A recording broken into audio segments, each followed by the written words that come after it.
Puji Tuhan, selamat malam Bapak Ibu Saudara semuanya, salam semuanya. Selamat malam, selamat berjumpa kembali kita dalam acara online Discipleship Revival Total Ministry. Bapak Ibu Saudara, malam hari ini tema yang akan kita bahas masih melanjutkan tema yang kemarin ya, bagaimana kita mengenal Allah Bapa. Ya, kemarin sudah kita bahas ya, nggak ada satu orang pun sebenarnya bisa menghampiri Bapa itu. Karena Bapak itu tinggalnya di tempat terang yang tak terhampiri, ya. Dan Bapak itu sendiri nggak pernah bergeser dari headquarternya sana, tetap ada di tahtanya itu, ya. Sampai kapanpun, Bapak nggak pernah beranjak dari situ, ya.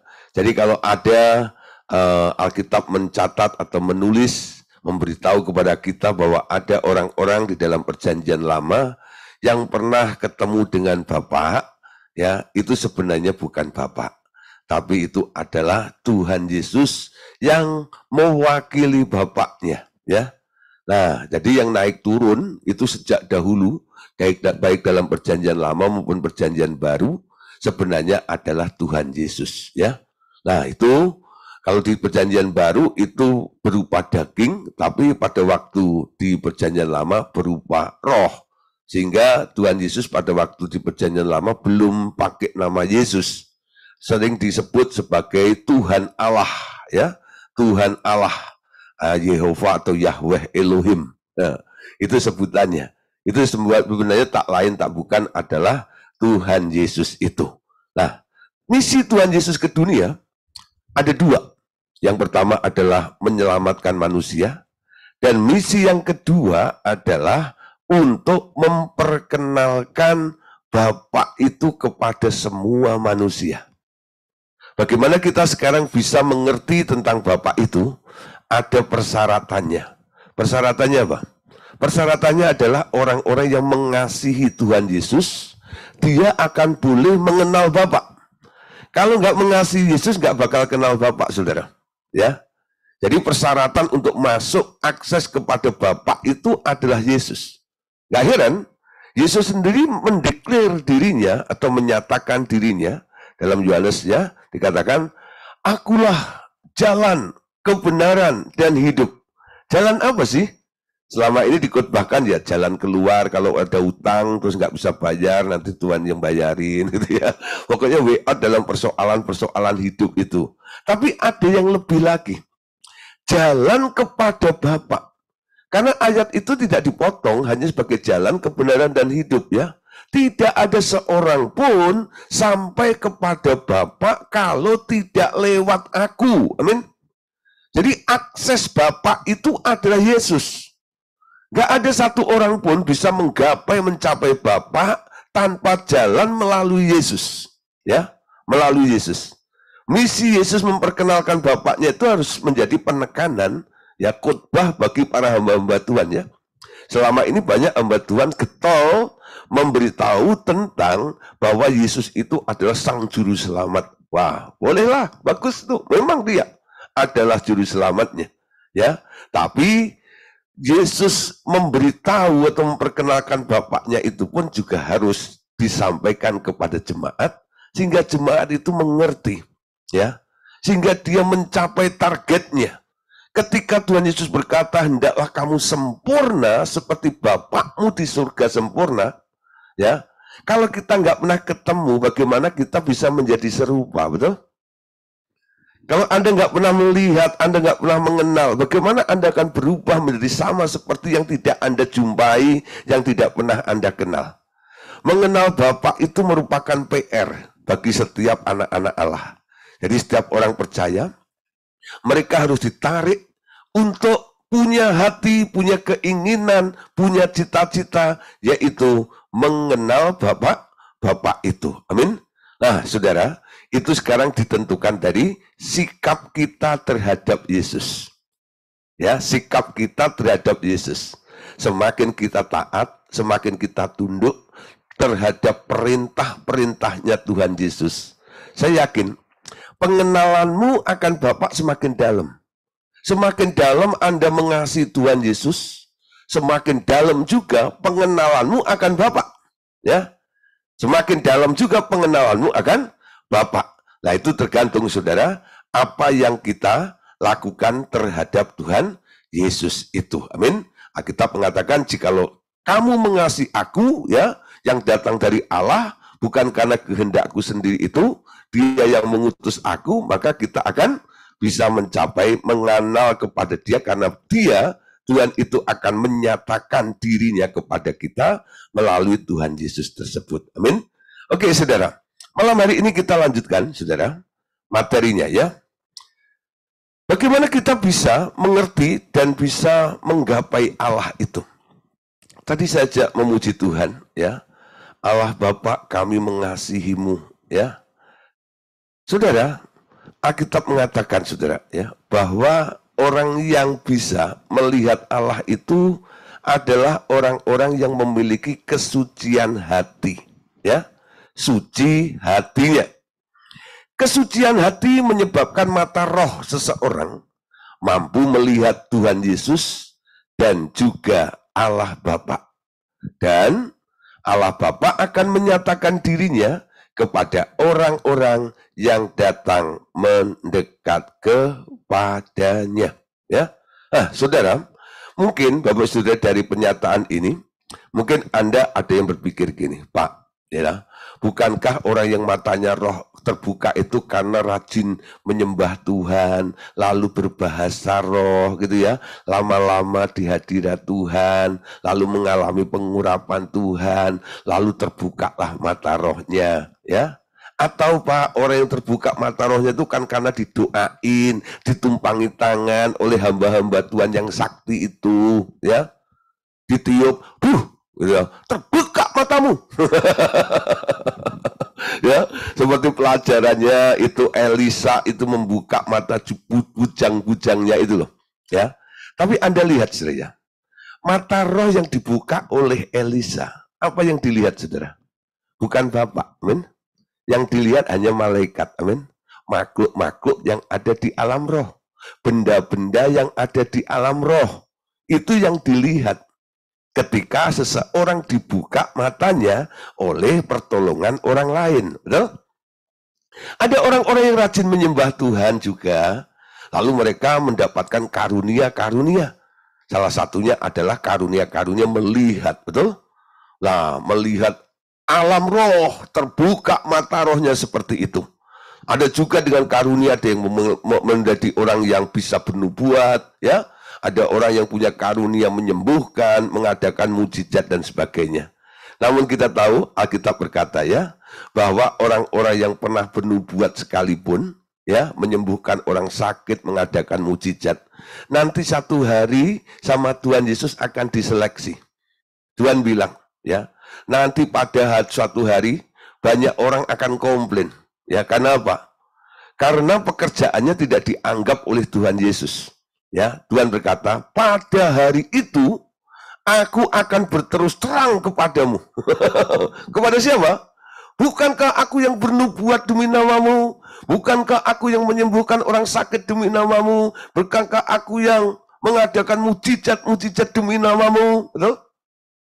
Itu kan bicara karunia juga, men. Dari mana?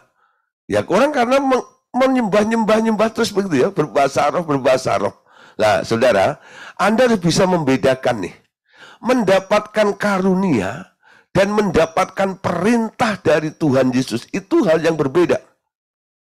Belum tentu orang yang mendapatkan karunia itu mereka berjalan dipimpin oleh roh, sehingga melakukan agendanya Allah, nurut maunya Tuhan, betul?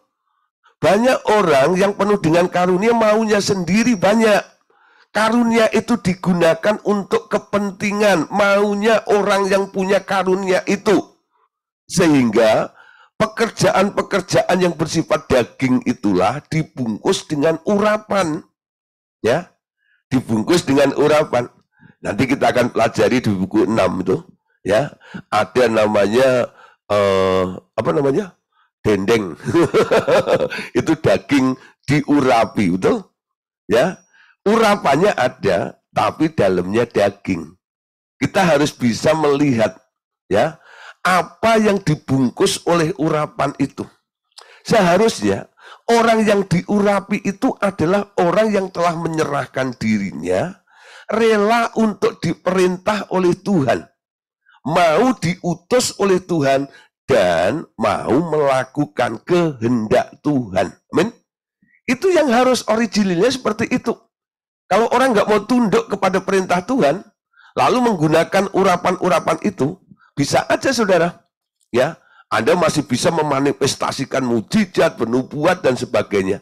Namun semuanya itu nggak ada nilai sama sekali di hadapan Tuhan. Apalagi untuk melihat Bapa, itu nggak bisa, ya, nggak bisa. Hanya berdasarkan urapan-urapan mata rohnya terbuka dan sebagainya begitu. Ya, Alkitab menuntut satu perkara, bahwa orang-orang yang memiliki hati yang suci, mereka yang bisa melihat Allah. Yuk kita lihat berikutnya ya. Ayat ini mengatakan begini dalam Yohanes 6 ayat 45. Ada tertulis di dalam kitab nabi-nabi. Mereka semua akan diajar oleh Allah. Setiap orang yang telah mendengar dan belajar dari Bapa datang kepadaku.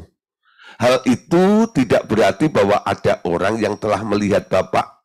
Hanya dia yang datang dari Allah, dialah yang telah melihat Bapa. Ya, nah kita lihat saudara, di sini ada satu hal yang harus kita kejar, ya, adalah mendengar dan belajar, ya, belajar. Dengan kita taat kepada perintahnya Tuhan Yesus, sebenarnya kita sedang belajar, betul? Belajar apa? Belajar untuk mendengar, amin. Mendengar. Ketika kita belajar taat kepada Tuhan Yesus, kita dibawa pada pola yang benar, sehingga pola yang benar itu bisa mengarahkan kita kepada kehendaknya atau jalurnya Bapa itu, sehingga kita bisa mendengar dan belajar dari Bapa itu. Ya, Matius 5 ayat 8 katakan, berbahagialah orang yang suci hatinya, karena mereka akan melihat Allah. Amin. Berbahagialah orang yang suci hatinya. Apa arti daripada kata suci hatinya? Saudara harus bisa membedakan antara suci dan kudus. Banyak orang kadang-kadang berpikir suci dan kudus itu sama ya. Sebenarnya beda. Ya, saya jelaskan kembali. Apa itu suci? Apa itu kudus? Ya. Suci itu sama dengan bersih, clear. Ya. Kalau kudus itu artinya terpisah, dikhususkan. Dikuduskan itu dikhususkan. Disucikan itu dibersihkan. Men? Jadi dikuduskan itu dikhususkan atau dipisahkan untuk sebuah tujuan. Ya, kamulah bangsa yang terpilih, imamat yang kudus, dipanggil keluar, ya, dipisahkan dari dunia ini, dikeluarkan. Itu eklesia, itu gereja, ya. Gereja disebut kudus karena apa? Dia dikhususkan untuk sebuah tugas yang Bapak ingin dikerjakan oleh yang dikuduskan tadi itu. Namun yang dikatakan disucikan itu butuh sebuah sarana, ya. Darahmu Yesus sucikan aku, amin. Darahmu Yesus bebaskanku. Itu betul kalimatnya. Ya. Jadi dikuduskan itu adalah pilihan. Allah memilih Anda, betul?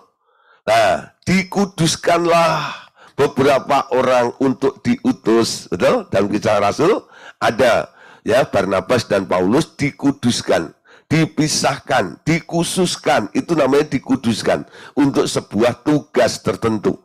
Namun disucikan ini adalah dibersihkan, ya. Ada dua alat atau sarana untuk menyucikan seseorang. Kalau yang bersifat nempel atau unclean, itu cukup dengan dicuci dengan air yang hidup. Tapi kalau ada ikatannya, ya sudah nempel, membaku, ya, menjadi tabiat, habitat dalam kehidupan Anda, kebiasaan buruk dalam hidup Anda, nah itu harus disucikan dengan darah Tuhan Yesus. Terlebih hati nurani kita. Amin. Nah, kembali kepada ayat ini, Matius pasal 5 ayat 8 tadi dikatakan, berbahagialah orang yang suci hatinya, karena mereka akan melihat Allah. Dalam bahasa Inggrisnya dipakai kata pure heart, ya. Nah, diterjemahkan dalam bahasa Indonesianya suci hatinya. Apa artinya pure heart? Murni, ya, murni, nggak ada campurannya, ya, nggak ada campurannya. Saudara, semua manusia itu sudah terkontaminasi, betul? Ketika Anda lahir di dunia, Anda itu sudah terkontaminasi dengan apa? Sistem dunia ini telah membentuk, telah mempengaruhi Anda, ya, sehingga Anda dikatakan tidak suci, ya, tidak suci, ketempelan. Apalagi yang mereka sengaja ini, ada orang-orang yang sudah bosan miskin, ya, lalu datang ke Gunung Kawi atau Gunung Kidul gitu, ya. Gunung Kidul, ya, lalu datang sana cari apa? Cari kekayaan gitu, ya, lalu berkomitmen dengan orang itulah. Itu sama aja menyerahkan dirinya pada mereka. Itulah, itu orang-orang yang sudah tercemar, ya, sudah tercemar. Jadi dunia intervensi dalam dirinya tiap hari mempengaruhi. Semakin hari manusia itu akan menjadi serupa dengan dunia ini. Orang yang bertobat, Paulus katakan apa? Persembahkan hidupmu kepada Tuhan. Menjadi persembahan yang hidup, yang kudus dan berkenan kepada Allah. Betul? Itulah ibadahmu yang sejati. Jangan kamu menjadi serupa dengan dunia ini.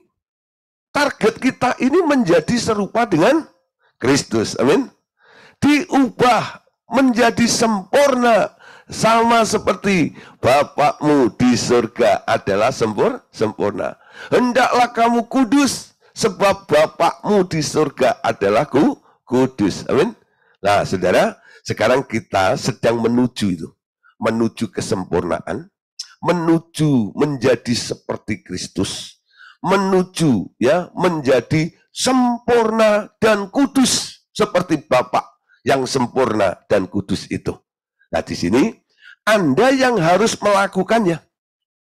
Berbahagialah orang yang suci hatinya. Ya, bagaimana Anda bisa suci? Apakah ketika Anda percaya kepada Tuhan Yesus, Anda langsung bisa suci? Tidak. Betul, ya? Kesucian itu merupakan sebuah tekad yang harus Anda bangun dalam hidup Anda ini. Tekad Anda, aku mau hidup suci, ya. Kalau ku hidup suci, tidak turut dunia, ku tahu Tuhan pasti buka jalan. Amin. Kalau ku hidup suci. Ada orang menjadi jahat. Kenapa orang jadi jahat? Karena dia mau jahat. Kenapa orang jadi baik? Karena dia mau baik, betul? Kenapa orang jadi benar? Karena dia mau benar. Sekarang, kenapa orang bisa suci? Karena dia mau suci. Men? Mau hidup suci. Pakai dua sarana itu setiap hari. Apa yang diingatkan dan dimunculkan Roh Kudus dalam kehidupan Anda, hal-hal yang tidak berkenan kepada Allah, Anda boleh cuci dengan air yang hidup, Anda boleh basuh dengan darah Tuhan Yesus. Ya, aku cuci dengan air yang hidup. Kalau itu sesuatu ikatan perjanjian yang turun-menurun dalam kehidupan Anda bisa katakan, basuh aku di dalam darahmu, anak domba. Tunggu itu. Tuhan, darahmu Yesus, basuh aku, sucikan aku, jadikan aku tahir, kudus, ya, suci di hadapanmu itu. Nah, supaya apa? Kita menjadi orang yang berbahagia, yang bisa melihat Allah, Berbahagialah orang yang suci hatinya, karena mereka akan melihat Allah. Kalau nggak suci hatinya, nggak murni hatinya, bisa nggak mereka melihat Allah? Tidak. Ya, akan melihat Allah kalau suci hatinya. Hidup yang suci ini sebenarnya, saudara, ya, ikutin polanya Yesus saja.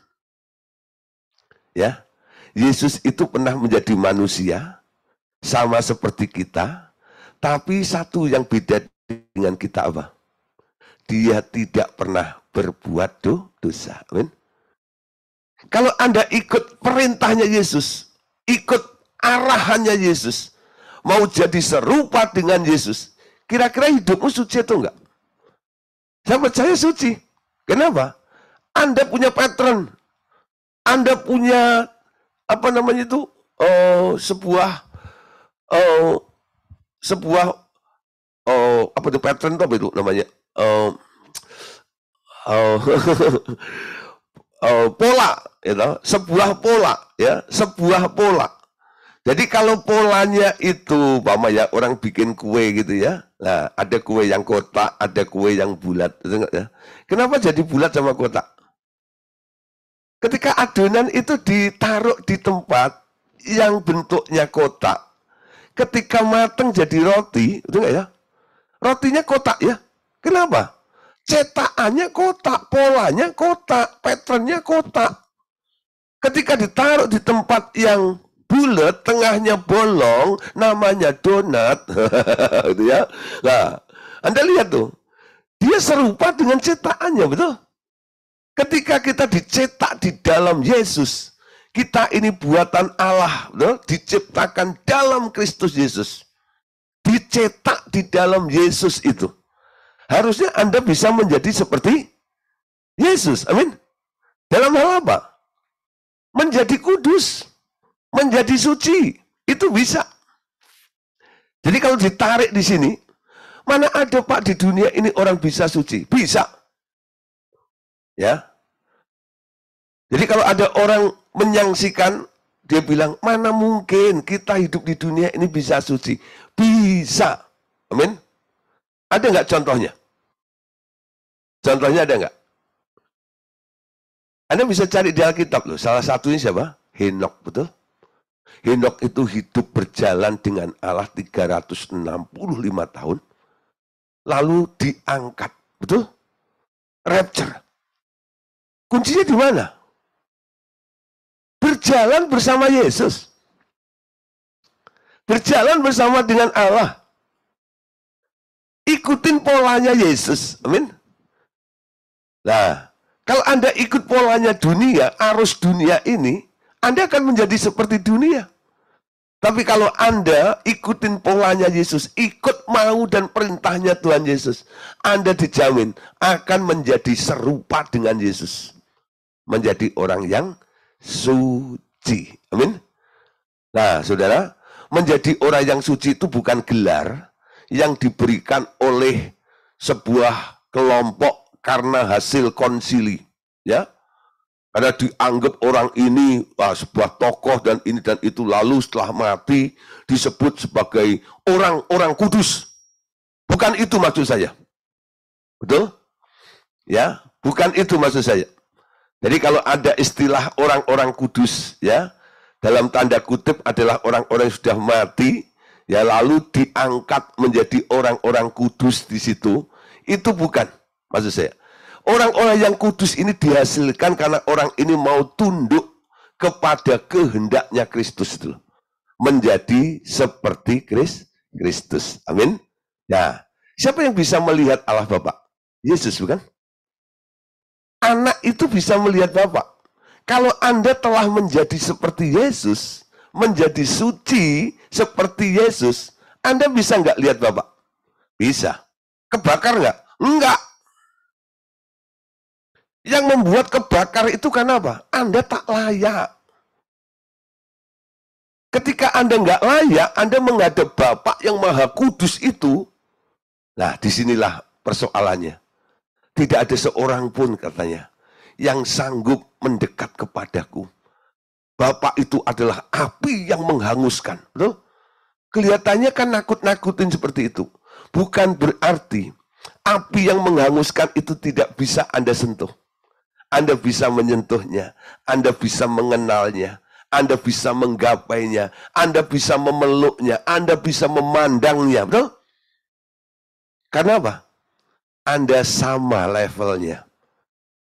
Bapak kudus, Bapak suci, Anda pun juga suci. Karena Anda disucikan di dalam Yesus. Amin. Ibrani 12 ayat 14. Berusahalah hidup damai dengan semua orang. Dan kejarlah kekudusan, sebab tanpa kekudusan tidak seorang pun akan melihat Tuhan. Amin. Nah, saudara, belajar memisahkan diri kita dari dunia ini, mengkhususkan diri kita untuk kepentingan Tuhan. Ya, ketika arah hidupmu ini semakin hari, semakin memprioritaskan Tuhan di dalam kehidupan Anda, perubahan itu otomatis akan terjadi di dalam kehidupan Anda. Amin. Anda boleh setiap hari mengatakan yang terutama di dalam hidup ini. Apa? Bukan cari duit. Betul? Bukan mengejar dunia. Meninggikan nama Yesus. Memuliakan namanya. Amin. Apa prioritas dalam kehidupan Anda? Itu bisa Anda cek ketika bangun tidur. Ketika Anda bangun tidur pertama, apa yang muncul dalam benak Anda? Ya, ayo cepat, mandi, cepat, gosok gigi. Ngapain? Mau mengejar dunia, ya? Ngejar duit, ya. Cari apa di dalam dunia? Cari apa di dalam dunia? Duit. Ya, dicari seperti itu. Nah, saudara, ketika keadaan Anda sudah berubah, Anda menjadi orang yang berbahagia karena menyucikan diri Anda, mengejar kekudusan dengan berdamai dengan semua orang itu, akibatnya Bapak akan memperkenalkan dirinya kepada Anda nanti. Ya, nah coba kita lihat dulu satu ayat, Kisah 7 ayat yang ke-56. Lalu katanya sesungguhnya, aku melihat langit terbuka, dan anak manusia berdiri di sebelah kanan Allah. Ya, ada satu orang yang melihat, ya di sini di sebelah kanan Allah. Ya, memang di sini disebutkan yang dilihat adalah anak manusia berdiri di sebelah kanan Allah, betul? Namun, saudara, dia bisa melihat, dia bisa mengatakan si anak ini berdiri di sebelah kanan. Artinya ada yang di sebelah kirinya, bukan? Memang tidak disebut. Stefanus itu melihat Bapak, itu enggak disebutkan. Namun dari ayat tadi, Stefanus itu memberikan penjelasan posisinya. Posisi dari yang dia sebut, yaitu anak manusia yang dimaksud adalah Tuhan Yesus itu, berdiri di sebelah kanan ya, di sebelah kanan Allah itu. Nah, di sebelah kanan Allah. Allah siapa? Allah Bapa. Jadi boleh dikatakan Stefanus melihat, betul? Melihat siapa? Melihat Allah Bapa juga. Kapan itu? Ketika mau mati, saudara.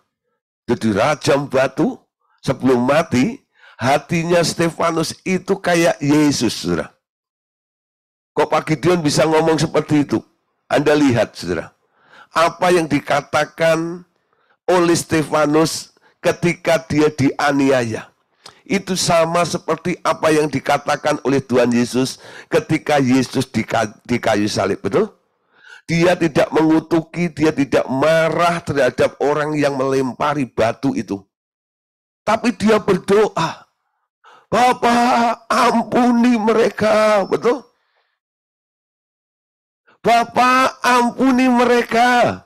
Itu hatinya siapa? Hatinya Yesus, betul? Hati yang suci. Hati yang suci itu tidak dikotori dengan kebencian. Tidak campur dengan amarah. Tidak campur dengan ego, betul? Dia bisa melepaskan hak dirinya itu.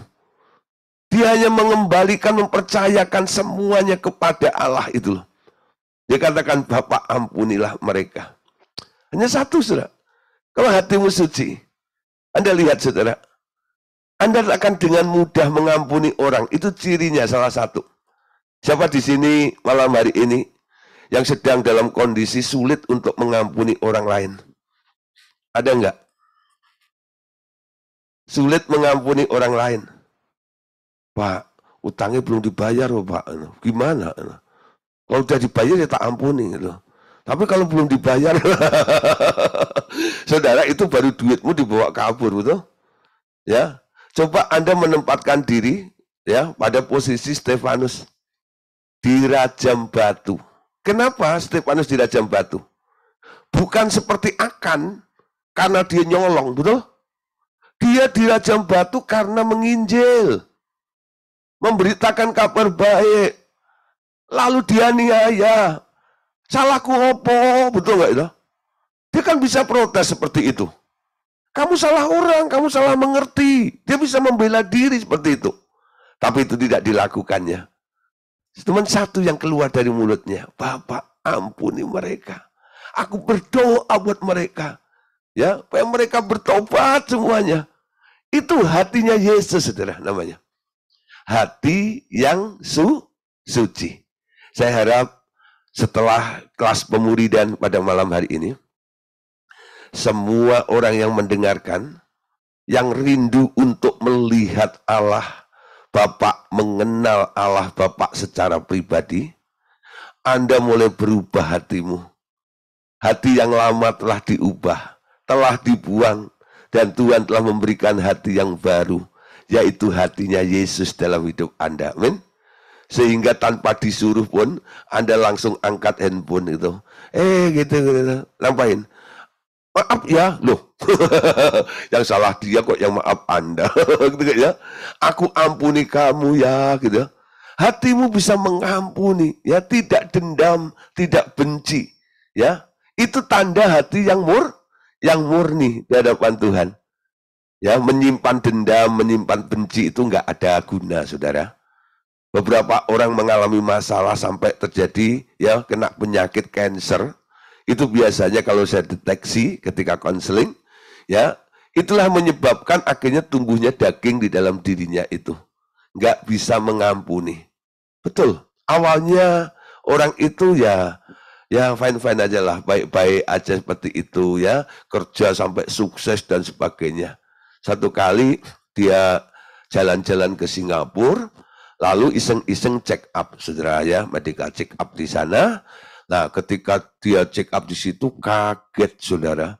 Karena Pak dokter mengatakan sudah stadium 4. Pulang lemes, ya. Lalu ya minta dalam persekutuan doa itu, saya diundang di situ, lalu minta didoain gitu ya. Pak, saya nggak terima dengan vonis dokter seperti ini. Kenapa? Saya anggap rasa diri saya ini baik-baik saja kok. Tapi kenapa saya cek kok saya dinyatakan stadium 4 kanker seperti ini? Saya nggak bisa terima Pak, gini. Nah, tapi kamu sudah terintimidasi nih dengan apa yang dikatakan dokter, ya. Nah, dokter menganalisa berdasarkan pengetahuan kedokteran, ya. Nah, saudara, sekarang begini. Apa sih sebabnya? Sampai dokter itu bisa menemukan ada sel kanker di dalam diri Anda itu. Ya, coba nih, lalu saya mulai korek sedikit ya. Kamu benci sama seseorang ya? Dia langsung bilang, iya Pak. Ya, siapa? Suami saya Pak. Nah, kenapa suamimu dibenci? Iya Pak, ya, waktu saya susah Pak, saya ditinggalin. Dia kawin sama awewe, ya, sama kuntilanak. Dia kawin Pak, gitu loh gitu ya. Punya anak 1 Pak, ya. Lalu saya merasa itu, aduh terhina Pak. Saya berjuang. Lalu dia waktu itu zaman-zaman prudensial masih top itu ya, dia jadi agent di situ sampai wah akhirnya sukses lah luar biasa. Jadi kaya gitu ya, berhasil. Sementara suaminya, saudara, usahanya ambles, bangkrut. Ya, bangkrut. Nah, dalam kondisi bangkrut, dia ditinggalin sama istrinya. Nah, mau balik sama istrinya yang lama lagi. Dia bilang, enak man. Habis manis sepah dibuang, sekarang sudah berair. Mau balik lagi gitu ya. Nah, ya, terus dibilang nggak bisa Pak, saya luka ini dan itu dan sebagainya. Ya, padahal saudara, ibu ini dengan anak tirinya itu baik loh. Tapi nggak bisa terima suaminya. Dia bisa kalau anak tirinya tuh datang main sama anaknya gitu-gitu, dia nggak marah, gitu ya. Tapi kalau udah perkara suaminya tuh nggak bisa, gitu ya. Nah, saya udah cerita banyak, pokoknya harus mengampuni gitu ya. Nah, sampai akhirnya dia dirawat di Rumah Sakit Graha Medika. Sekarang udah Silom, dulu Graha Medika. Nah, di situ saya besuk, ya, saya bilang, saya ingetin, harus mengampuni. Enggak, tetap kekeh, enggak mau mengampuni. Sampai akhirnya ranjang rumah sakit dibawa ke rumah. Nah ya, Anda tahu sendiri maksudnya. Ranjang rumah sakit bawa rumah, susternya dibawa ke rumah dan sebagainya. Nah, dah di situ saya suka besok ke rumahnya ya sama teman saya satu. Nah, di situ keadaan semakin parah. Dalam keadaan sudah makin parah itu ya, itu tepatnya hari Sabtu, itu sorenya ada seminar di Bulungan. Saya siang ke sana, saya coba gitu ya, coba semangati dia gitu loh. Harus bangkit, bisa pulih, berjuang untuk menang gitu. Dalam kondisi yang sudah parah kayak begitu, itu suruh ngampuni tetap nggak mau, saudara. Malah dia nggak mau lihat saya buang muka, saudara. Waduh, saudara. Lalu teman saya bacain kitab Mazmur. Bacain kitab Mazmur ya. Udahlah lu bacain kitab Mazmur aja ya. Karena dia udah nggak mau dengerin nasihat-nasihat itu. Dan saya lihat jam, lah kok udah jam 2 ya, jam setengah 3. Ini dari Citra Garden ya. Saya mesti pulang lagi ke Metro Permata ya. Nanti balik lagi ke Bulungan sana kan cukup buang waktu banyak. Aku cepet-cepet pulang ya. Nah, setelah itu sampai di Bulungan, pas tengah-tengah Pak Andreas khotbah, ada WA masuk dari teman saya itu. Udah game. Ya saudara, ya sayang sekali ya. Ya, dari mana sini? Sebenarnya akar persoalannya sudah jelas. Ketika dia mampu mau mengampuni, hatinya mau disucikan, dia bisa melihat Allah. Amin. Ketika Yesus di depan kuburan Lazarus, apa yang dikatakan Yesus? Ketika Marta itu bilang, enggak Tuanku, ya, dia sudah mati 4 hari. Yesus berkata apa? Jika kamu percaya, kamu akan melihat kemuliaan Allah, betul? Apa yang dimaksud? Orang mati dibangkitkan, betul? Bisa melihat, harusnya. Kuncinya di situ, saudara. Terobosan itu sebenarnya dimulai dari hatimu. Kalau hatimu nggak pernah berubah, sampai kapanpun Anda berdoa, saudara, nggak bakal langit itu terbuka. Karena Anda nggak pernah menembus Bapak itu, betul? Mau ketemu Bapak? Mau ngalami kasih Bapak? Ubah hatimu, amin. Menjadi hati yang suci. Bersihkan dari dendam. Bersihkan dari benci. Bersihkan dari amarah. Hatimu itu loh. Penuhi dengan kasih. Sampai kasihmu extra mile. Walaupun Anda tidak salah pun Anda mau mengampuni mereka yang salah kepadamu itu loh. Amin. Seperti Stefanus. Dia lihat Allah. Kenapa? Dia punya hati yang mengampuni. Amin, saudara. Coba ya, nanti minta Roh Kudus membimbing. Jangan emosi. Dengar khotbah seperti ini terus jangan emosi. Ya, minta Roh Kudus menuntun. Roh Kudus bawa aku kepada kebenaran ini. Nanti Roh Kudus akan memunculkan apa yang harus Anda lakukan kepada siapa dan bagaimana. Dia yang akan membimbing Anda untuk mengerjakannya. Amin. Sehingga walaupun Anda merasa nggak mampu, karena Roh Kudus itu adalah penolong, dia akan menolong, membuat Anda mampu untuk melakukannya, sehingga membuat hatimu menjadi suci. Amin. Haleluya. Ya, saudara, Bapak memperkenalkan dirinya kepada orang-orang yang hatinya suci. Tanpa disadari, banyak orang seringkali ya Allah Bapa menaruh pernyataan-pernyataan di dalam diri orang percaya. Sebenarnya tujuannya adalah ia sedang mengajari anak-anaknya secara langsung. Ya, secara langsung. Memang bisa, saudara, Roh Kudus itu menyampaikan apa yang menjadi pesan Bapak, bisa. Tapi Anda bisa direct juga kepada Bapak, karena Bapak langsung intervensi kepada Anda. Dia mau mengajar Anda secara langsung. Ya, nah makanya dia kadang-kadang juga menaruh pernyataan-pernyataan di dalam diri orang-orang percaya. Dan itu sering tidak disadari kehadiran Bapak di dalam kehidupan Anda. Yohanes 5, ayat yang ke-22, di sini dikatakan, Bapak tidak menghakimi siapapun, melainkan telah menyerahkan penghakiman itu seluruhnya kepada anak, supaya semua orang menghormati anak sama seperti mereka menghormati Bapak. Siapa yang tidak menghormati anak, ia juga tidak menghormati Bapak yang mengutus dia.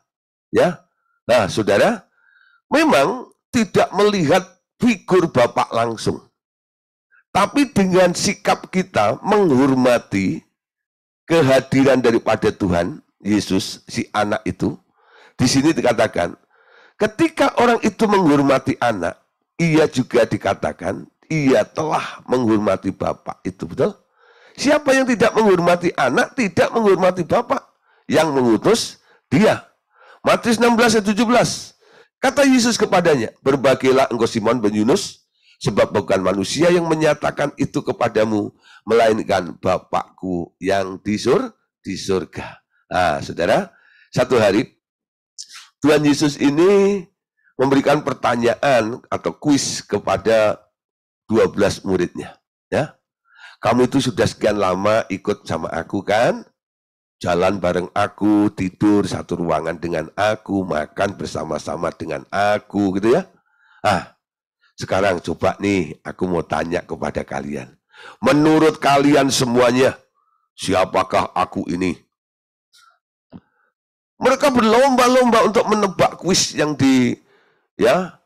diberikan oleh Tuhan Yesus itu. Ya, lalu sampailah kepada Petrus. Petrus menjawab, ya, aku tahu engkau adalah anak Allah yang kudus itu. Ya, ya, lah saudara, ketika Petrus menjawab itu, jawaban Petrus itu benar nggak? Betul, ya, betul. Tapi saudara, Tuhan Yesus itu bilang begini kepada Petrus, ya, Simon, ya, bin Yunus, ya, bukan manusia yang menyatakan itu kepadamu, melainkan Bapakku yang di surga. Betul? Kalau kamu bisa jawab semuanya itu karena kamu diajarin sama Bapakku kan? Bapak mengajar langsung kepada Simon ketika ada pertanyaan yang menyangkut diri Tuhan Yesus itu. Siapa yang tahu tentang asal-usul Yesus? Ya bapaknya dong, betul nggak ya? Nah makanya ketika murid-murid itu saling menebak, ya ini dan itu dan siapa dan bagaimana gitu, nah akhirnya Petrus itu menjawab bukan keluar dari pikirannya dia sendiri, tapi karena dia mendapat revelation, mendapatkan pewahyuan. Ya, orang yang mendapatkan pewahyuan itu sebenarnya mereka sedang diajar secara langsung oleh Bapak itu, betul? Mendapat pewahyuan dari Bapaknya. Siapa yang pernah mengalami seperti itu? Saya kadang-kadang, saudara ya, dalam mempersiapkan khotbah, ya, kadang-kadang sambil mempersiapkan khotbah gitu ya, lalu saya putar lagu ya di laptop saya itu, lalu ada lagu yang mengiringin ya. Saya suka mempersiapkan khotbah itu tengah malam biasanya. Anak-anak sudah tidur gitu ya, semuanya hening gitu ya. Nggak ada suara kecuali cicak gitu ya. Ya lah, itu pokoknya sudah hening gitu loh. Wah, itu inspirasi, itu jalannya lebih ini gitu ya. Nah, terus ketika mulai mengalir gitu ya, susun bahan khotbah gini dan itu gitu. Ada hal-hal yang kadang-kadang keluar ya, muncul sesuatu yang bukan ide saya gitu loh. Ya. Kok sampai saya tertegun gitu ya, lalu saya berpikir, kok saya bisa mikir seperti ini ya? Kok bisa mikir seperti ini ya? Lah, ternyata saudara, Bapak, kadang-kadang Roh Kudus, kadang-kadang Tuhan Yesus, kadang-kadang secara bergantian mengajar. Jadi sebelum saya mempersiapkan materi khotbah, saya tidak bilang begini, aku mau mempersiapkan khotbah untuk gereja itu nanti, ya, aku mengkhotbahkan tentang Bapa, mengkhotbahkan tentang Yesus, mengkhotbahkan tentang Roh Kudus. Saya nggak berdoa seperti itu. Itu doa saya yang lama. Cara doa saya seperti itu. Doa saya yang baru begini, ketika saya mempersiapkan khotbah, saya bilang, ya, mari Bapak, Tuhan Yesus dan Roh Kudus, ya, kita siapkan khotbah kita bersama-sama. Jadi ini bukan khotbah saya. Jadi yang persiapkan 4 orang, ya, Bapak, Tuhan Yesus, Roh Kudus, dan Gideon. Ya, dan Gideon. Nah, Gideon bagiannya apa? Nulis, ya, nyusun di situ itu. Nah, nanti Gideon juga yang bagiannya mengucapkan. Tapi menginspirasi itu adalah tiga-tiganya itu. Nah, saudara, kadang-kadang muncul nih hal-hal yang tak pernah saya pikirkan seperti itu. Betul, setelah saya khotbahkan, ya, di gereja teman saya, lalu pendetanya atau gembalanya setelah selesai tanya, bro, kok kamu bisa mikir seperti itu dari mana ya? Ya, saya selama ini nggak pernah berpikir seperti itu loh. Saya baru kebuka hari ini loh, gitu ya. Nah, sampai saya katakan, saya nggak bilang siapa gua dong, gitu. Gitu. Saya nggak ngomong begitu, gitu ya. Saya bilang gini, tahu nggak, gitu. Ini adalah penyingkapan dari Bapak, Tuhan Yesus dan Roh Kudus. Saya diajar sama dia. Jadi kalau persiapan khotbah, minta diajarin, itu enggak lah. Jangan merasa sok hebat karena Anda sudah punya gelar STH, MTH, MDiv dan sebagainya. Ya, itu formalitas saja. Kadang-kadang supaya Anda bisa diterima ya di kelas level seperti itu ya bolehlah, ya toh. Anda harus ambil gelar seperti itu. Tapi itu bukan andalan Anda, betul? Anda bisa berkhotbah itu karena apa? Diajarin oleh Bapak, Tuhan Yesus dan Roh Kudus. Nanti beda saudara bahasanya. Ya. Khotbah Yesus itu beda dengan khotbahnya ahli Taurat, betul? Sampai ketika bantahan, Yesus itu ngomong begini, kamu nggak ngerti bahasaku. Gitu? Kenapa? Bahasaku itu nggak pernah keluar dari otak, enggak. Bahasaku itu adalah inspirasi yang menciptakan aku. Hidupmu akan berbeda, saudara. Ketika Anda mulai setiap hari mendapat pengajaran langsung dari Bapak. Amin. Tapi terus jangan bilang begini, ya, setelah Anda ngerti ada namanya direct atau pelajaran langsung dari Bapak, lalu besok nggak ikut kelas pemuridan, ya, lalu ditanya, Pak Jeffrey Patras, kenapa nggak ikut kelas pemuridan? Saya belajar langsung sama Bapak, Pak Gideon tahu, gitu ya. Ada dulu saudara, orang itu salah terima, gitu. Gara-gara saya ngomong seperti ini, langsung nggak ikut pemuridan. Karena apa? Dia bilang begitu tuh. Saya mau langsung diajar langsung sama Bapak gitu. Gak saya sebut namanya. Dia punya gelar pakai nama Yesus juga nama dia. Itu ngomongnya begitu, Saudara. Ya. Nah, belakangnya Elohim. Yang tahu nama itu ya. Itu lucu juga orang itu ya. Kadang-kadang gitu, pokoknya aku belajar langsung dari Bapak. Ya. Nah, walaupun saudara saya juga mendapatkan pelajaran langsung dari Bapak, saya tetap dulu belajar juga sama Pak Andreas juga ya. Saya tetap ya anggap dia guru saya secara manusia, tapi saya punya guru spirit ya, guru roh, yaitu Bapak Tuhan Yesus dan Roh Kudus. Amin. Yohanes 6 ayat 45. Ada tertulis dalam kitab nabi, mereka semua akan diajar oleh Allah. Setiap orang yang telah mendengar dan belajar dari Bapa datang kepadaku. Ya. Jadi siapa yang membuat orang itu bisa datang kepada Yesus? Itu karena diajar oleh Bapa. Bapa yang mengajar. Amin. Jadi ada istilah Bapa mengajar. Kalau memang Bapak itu mau mengajar, siapkan dirimu supaya Anda menjadi orang yang diajar langsung juga oleh Bapak itu. Amin. Nah, saudara, untuk mengenal Bapak, selain mendapat pengajaran dari dia, kadang-kadang juga melalui vision atau penglihatan ya. Penglihatan. Ada dua tahap layanan sebenarnya yang dipercayakan Tuhan kepada hamba-hambanya.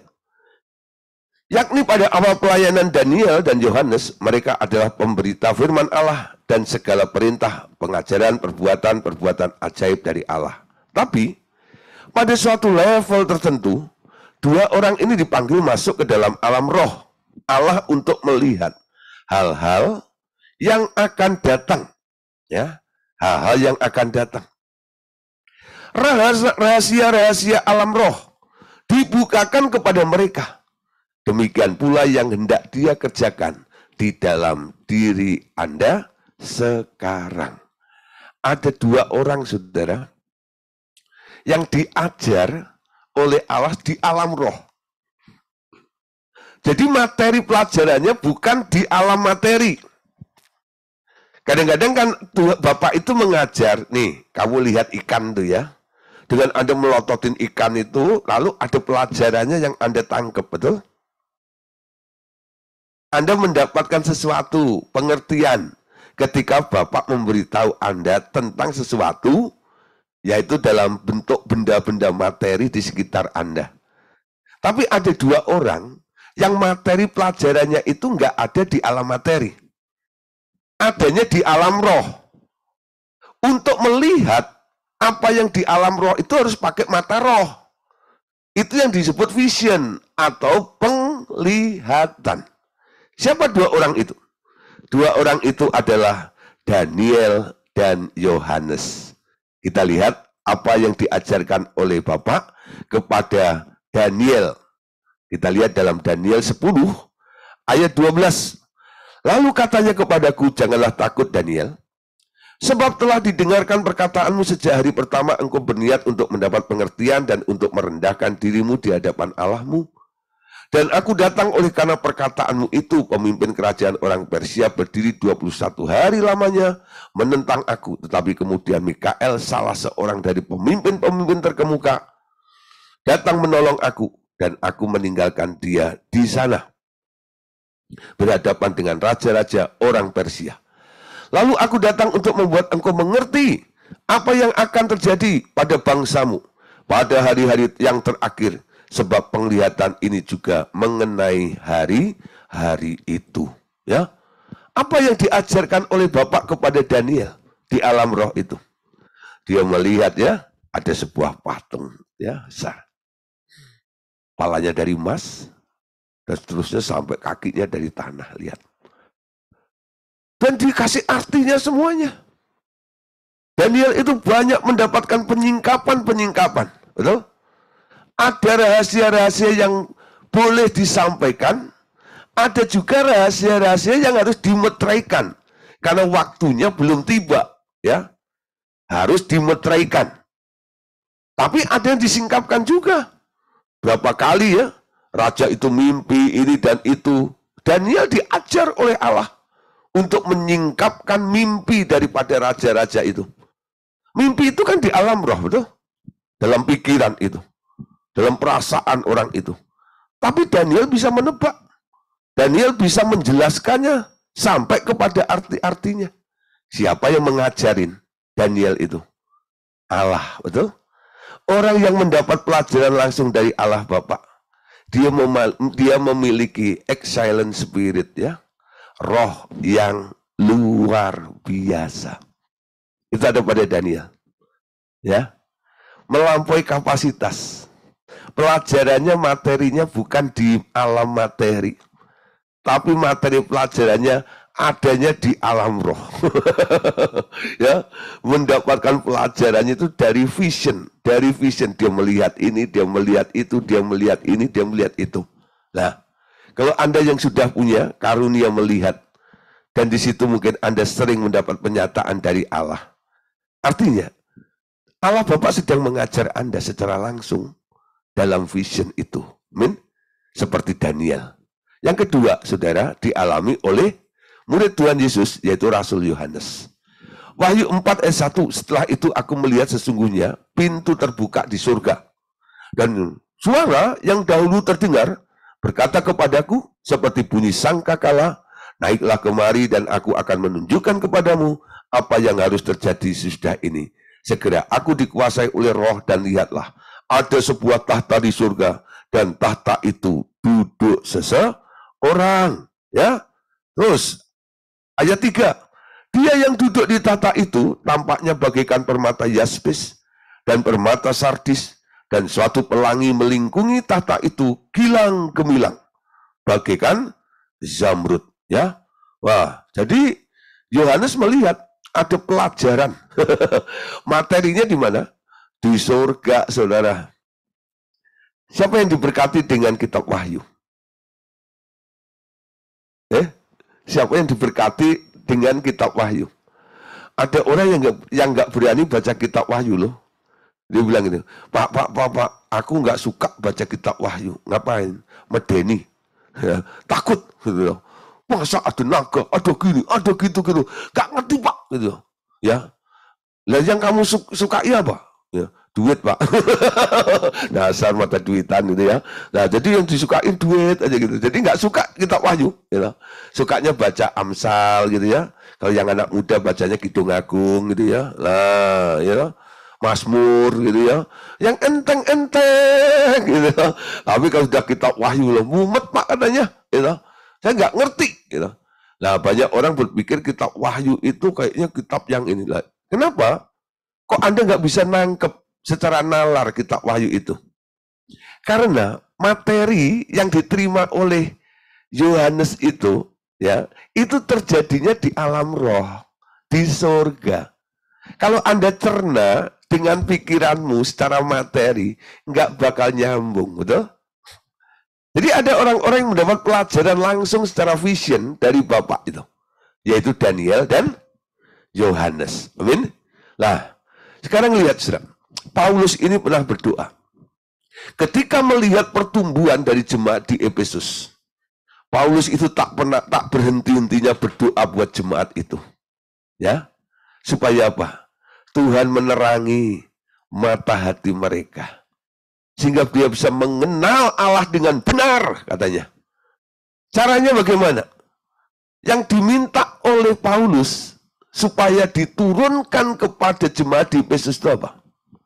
Adalah roh, hikmat, dan wahyu. Ya, hikmat dan wahyu. Roh, wahyu. Ya, Efesus 1:17. Ya. Kita boleh berdoa kepada Bapa segala roh itu akan diberi roh hikmat dan wahyu untuk mengenal Dia dengan tepat. Allah Bapa yang mengaruniakan roh hikmat yang membukakan kesadaran akan kekosongan di dalam jiwa kita untuk mengenal Dia dengan sungguh-sungguh. Juga roh untuk menyatakan siapa Tuhan sebenarnya dan kemudian menyatakan siapa Bapa itu. Ya, Efesus 1 ayat 17. dan meminta kepada Allah Tuhan kita Yesus Kristus, yaitu Bapa yang mulia itu, supaya ia memberikan kepadamu roh hikmat dan wahyu untuk mengenal dia dengan benar. Ini doa daripada Rasul Paulus ya. Saya jarang ya menemukan ada orang itu datang gitu ya, minta didoain. Lalu bilang, Pak Gideon tolong dong doain supaya saya penuh dengan roh hikmat dan wahyu, gitu jarang.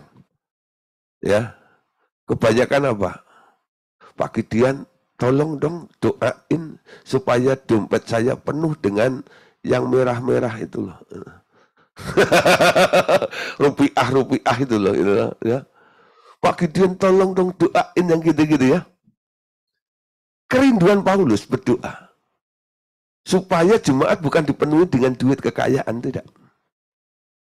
Paulus berdoa supaya jemaat dipenuhi dengan roh hikmat dan wahyu.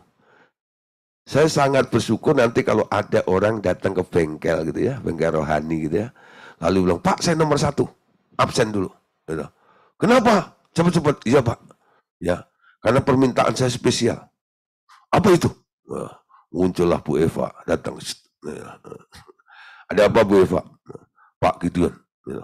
Saya minta didoain supaya penuh dengan roh hikmat dan wahyu. Wah, haleluya. Itu yang saya tunggu. Kalau semua orang berpikir seperti Paulus, betul? Pentingnya roh hikmat wahyu lebih dari semua materi. Wow, saudara. Pengenalan akan Allah itu akan melampaui nilainya, saudara, dibanding harta seluruh yang ada di dunia ini. Amin. Yuk semua, ya malam hari ini sebelum bubuk doa, ya Bapak penuhi aku dengan roh hikmat dan wahyu, supaya aku bisa mengenal Engkau dengan benar. Hikmat-Mu turun Tuhan. Hikmat-Mu turun Bapak, ya. Pewahyuan itu terjadi di dalam hidupku. Tiap hari saudara, ya. Nanti Anda nangkep banyak hal. Entah itu melalui suara, atau itu melalui vision, gambar-gambar, atau pengertian yang muncul dalam diri Anda. Bentuknya terserah. Tapi Anda mendapatkan revelation-nya, pewahyuannya. Dan Anda menemukan hikmatnya. Sehingga pewahyuan yang diberikan oleh Allah itu bisa untuk mengatasi apa yang sedang terjadi di dalam kehidupan kita nantinya. Amin. Filipi 3 ayat 10. Ya. Paulus bisa bertumbuh itu karena tekadnya ini. Yang ku kehendaki ialah mengenal dia dan kuasa kebangkitannya dan persekutuan dalam penderitaannya, di mana aku menjadi serupa dengan dia dalam kematiannya. Supaya, nah tujuannya, aku akhirnya beroleh kebangkitan dari antara orang mati. Bukan seolah-olah aku telah memperoleh hal ini atau telah sempurna, melainkan aku mengejarnya kalau aku dapat menangkapnya, ya, menangkapnya. Karena aku pun telah ditangkap oleh Kristus, ya.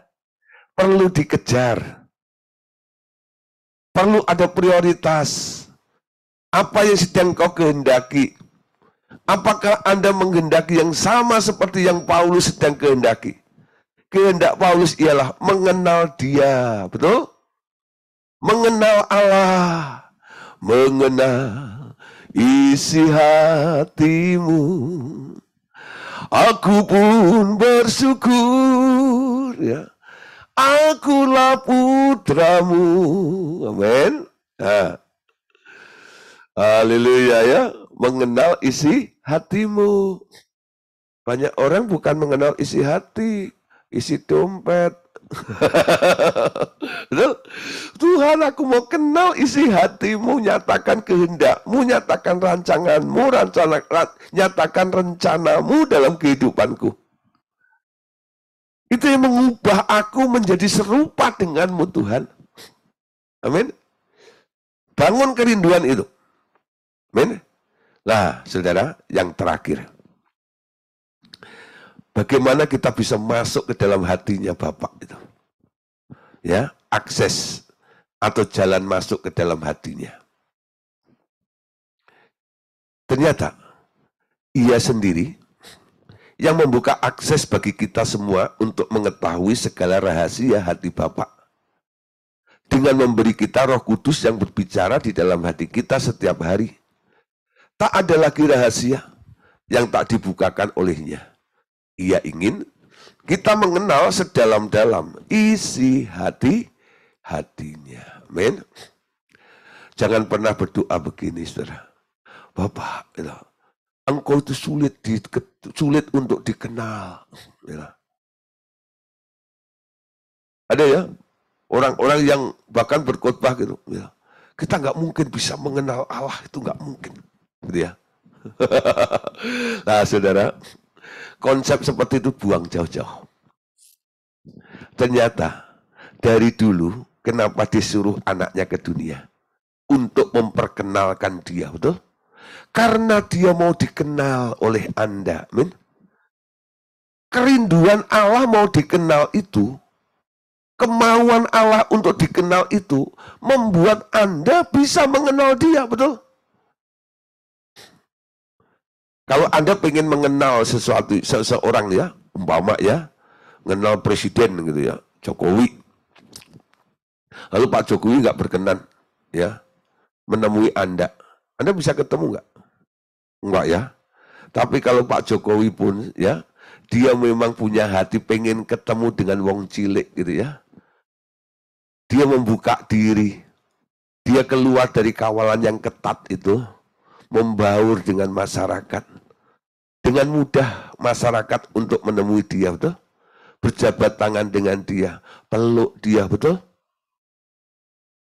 Sekarang Bapakmu yang di surga itu, Anda jangan berpikir Bapak di surga itu sebagai kayak orang yang tua, lalu duduk di kursi goyang, pegang tongkat gitu ya. Nanti kalau ada yang salah digebuk gitu, buk gitu. Enggak. Bapakmu itu baik banget. Bapakmu itu penuh kasih, Bapakmu itu murah hati. Amin. Bapakku yang baik. Ya, penuh karunia. Oh, dia baik banget, betul? Kenapa orang memandang Bapak itu otoriter seperti itu? Karena image Bapak itu rusak. Dirusak oleh gambar bapak-bapak di dunia ini, betul? Ada yang bapak-bapak kasar terhadap anaknya.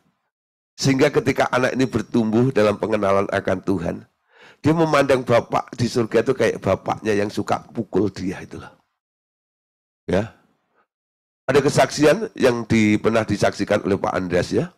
Ada satu orang yang dulu bapaknya itu otoriter. Ya, pokoknya nilainya harus 10 terus. Padahal nilainya sudah bagus. Tapi selalu dianggap enggak ini ya. Pokoknya apapun disalahin ini dan itu ya. Nah, satu kali ya dia di inner healing Pak Andreas sampai sembuh, lalu ketemu dengan Allah Bapa ya, bergabung dengan Bapa ya, dalam hadirat Bapa itu seperti itu. Nah, dia melihat saudara, dia kayak anak kecil gitu ya, lari-lari lalu duduk di atas meja. Itu Bapak nggak marah tuh, ya lah, Bapaknya nggak marah, ya. Lalu ditanya apa yang kamu lihat? Iya Pak, anak kecil itu duduk di atas meja. Tapi Bapak nggak marah. Nah, kenapa dikasih gambaran seperti itu? Lalu dia cerita, ya Pak, ya kalau saya duduk di meja Pak, digebuk sama Bapak saya. Jadi itu untuk apa? Memperbaiki image yang telah dirusak oleh bapak-bapak di dunia itulah. Ya, Bapakmu di surga itu jauh lebih sempurna daripada figur bapak-bapak di dunia ini. Amin. Jangan berpikir bapakmu di surga itu kayak bapakmu yang ada di dunia itu. Dia jauh lebih baik dari semuanya itu. Amin. Ya. Nah, sekarang ya. Jadi bapak kita itu luar biasa. Dia mau dikenal oleh setiap kita. 1 Korintus 2 ayat 10. Karena kepada kita Allah telah menyatakan oleh rohnya, ya, karena kepada kita Allah telah menyatakannya oleh roh, sebab roh menyelidiki segala sesuatu, bahkan hal yang tersembunyi dalam diri Allah. Siapa di antara manusia yang tahu apa yang terdapat dalam diri manusia selain roh manusia sendiri yang ada di dalam dia? Demikian pula lah tidak ada orang yang tahu apa yang terdapat di dalam diri Allah selain roh Allah. Kita tidak menerima roh dunia, tetapi roh yang berasal dari Allah, ya, supaya kita tahu apa yang dikaruniakan Allah kepada kita. Apa saudara yang dikaruniakan Allah kepada kita itu? Ya, apa yang dikaruniakan Allah itu kepada kita? Salah satunya adalah Yesus itu, ya. Karena begitu besar kasih Bapa akan dunia, dikaruniakanlah Yesus kepada kita. Apalagi? Masih banyak. Dia mau mengaruniakan banyak hal lagi, saudara. Yesus itu hanya aksesnya. Untuk Anda masuk ke dalam Bapa. Terima Yesus, Anda terconnected dengan Bapa. Betul? Ketika Anda connect dengan Bapa, Anda bisa melihat Bapa itu dengan lebih leluasa lagi. Kebesaran Bapa, kemurahan Bapa, kemuliaan Bapa itu. Amin. Tidak ada yang tersembunyi. Tidak ada yang rahasia. Amin. Jangan pernah Anda berkata, Allah itu adalah sebuah misteri. Enggak. Lukas 8 ayat 17, saudara. Ayat ini mematahkan statement itu. Lukas 8 ayat 17. Karena kepada kita, Allah telah menyatakannya oleh roh, sebab roh, Lukas 8:10. Sebab tidak ada sesuatu, Lukas 8:10, ya. Lalu ia menjawab, kepadamu diberi karunia untuk mengetahui rahasia kerajaan Allah. Tetapi kepada orang lain hal itu diberitakan dalam perumpamaan, supaya sekalipun memandang mereka tidak melihat, dan sekalipun mendengar mereka tidak mengerti. Jadi ada dua versi, ya. Ada yang diberi, ya, karunia untuk mengetahui rahasia, tapi ada yang tidak. Nah, Anda mau jadi yang mana? Oh, saya mau jadi yang di atas. Amin. Mendapat karunia untuk mengetahui rahasia kerajaan Allah. Lukas 8:17. Sebab tidak ada yang sesuatu yang tersembunyi, yang tidak akan dinyatakan, dan tidak ada sesuatu yang rahasia, yang tidak akan diketahui dan diumumkan. Ya. Jadi akan diumumkan siapa? Kepada siapa? Mereka yang menerima karunia untuk mengetahui rahasia kerajaan Allah. Amin. Dulu kaset, ya, sebelum ada CD, ya, sekarang sudah pakai MP4 gitu, ya, internet itu, ya. Sekarang dulu Pak Andes itu khotbahnya direkam di kaset, ya. Kasetnya itu judulnya Rahasia Kerajaan Allah. Siapa yang pernah punya? Ya. Wah, masih punya tape-nya enggak?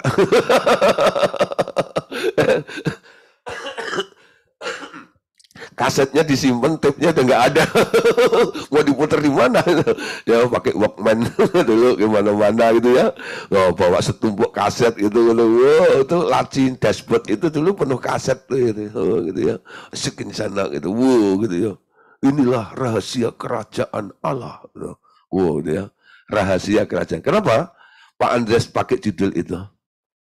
Karena Pak Andres menyingkapkan hal-hal. Dan banyak orang yang dengar khotbahnya Pak Andres bilang, kayak gini tuh belum pernah saya ketemukan ada membuat Tuhan lain khotbahnya. Nah, disebut rahasia. Jadi apa yang dikatakan oleh orang lain rahasia, Pak Andreas mendapatkannya. Kenapa? Karena Pak Andres mau jadi yang nomor satu tadi itu, bukan yang kedua. Ya, kamu menerima, ya, dikaruniai rahasia kerajaan Allah, tapi kepada orang lain tidak. Banyak orang menempatkan diri sebagai orang yang tidak menerima. Konsepnya Allah itu adalah sebuah misteri. Jadi kalau memandang Allah itu semakin tidak dikenal, semakin tidak dimengerti, lah itu Allah. Betul? Walaupun dia ada di tempat yang tak terhampiri, Ya, nggak gampang untuk dikenal, tapi bukan berarti nggak bisa dikenal. Dia sendiri mau memperkenalkan dirinya, tapi nggak kepada semua orang loh. Hanya orang-orang yang mau mengetahui tentang rahasia itu dan mau bayar harganya, mendapat pewahyuan itu. Pak Andreas itu prinsip nomor 1, ya. Misteri itu dibayangkan oleh Pak Andreas seperti daerah gelap. Jika terang itu datang, kegelapan harus pergi. Loh? Kalau tidak tahu artinya, Pak Andreas nggak mikir walaupun dia otaknya otak insinyur. Dia tanya Tuhan, Roh Kudus, iki piye, apa artinya? Sehingga dia mendapat pernyataan, mendapat pewahyuan. Betul? Nah, ketika pewahyuan itu diberikan untuk diterapkan di alam materi, kadang-kadang kan nggak nyambung, betul? Nah, disinilah dia, karena dia itu insinyur elektro, nah dia coba itu dikait-kaitkan, ya toh? Nah, akhirnya jadilah sebuah sistem yang dia buat itu, yang bisa untuk menolong banyak orang. Sampai menemukan rahasia-rahasia yang dalam-dalam, yang belum diketahui oleh banyak orang. Salah satunya apa, saudara? Pengetahuan tentang dunia orang mati. Tuh? Allah ingin berdamai dengan segala makhluk. Loh, Anda mau jadi orang yang mendapat rahasia atau enggak? Kalau Anda mau, Anda harus terima ini. Tentang rahasia dunia orang mati. Allah berdamai dengan segala makhluk.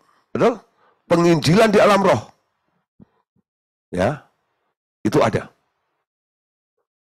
Kalau mau menempatkan diri pada posisi yang menerima rahasia itu. Kalau enggak, ya sudah, kayak orang banyak aja. Kebanyakan orang. Betul? Pokoknya khotbah tentang kebahagiaan, tentang kesuksesan, gitu aja tuh. Ya, nyenengin orang jemaat aja gitu. Tapi nggak ada pengajaran sama sekali. Hubungan dengan Tuhan akan menghasilkan pengajaran-pengajaran yang baru yang akan Anda terima dalam hidup ini. Amin. Oke, Bapak Saudara, puji Tuhan, tentang mengenal Allah Bapa sudah ya kita bahas malam hari ini. Nah, nanti selanjutnya kita akan membahas tentang keesaan. Ya. Oke, terima kasih. Tuhan Yesus memberkati kita semuanya. Amin.